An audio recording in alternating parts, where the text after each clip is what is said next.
A sum of money was lent at a simple interest at a certain rate of 3 years.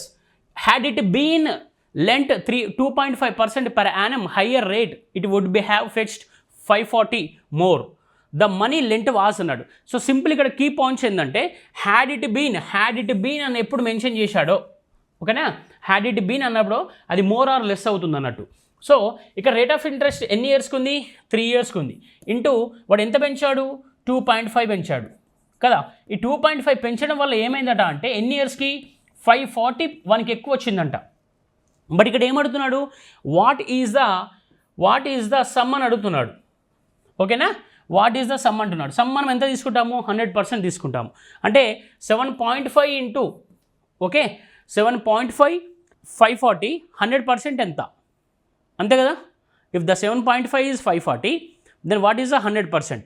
So దీన్ని 7% అంటే మనం ఎంత తీసుకుంటాము, 7.5 అంటే 0.3, ఇక్కడ ఎంత వస్తుంది మనకు 4, రైట్. So this is 1800. దీన్ని 1800 మల్టిప్లై అయ్యండి, you will get 7200. What is answer, 7200.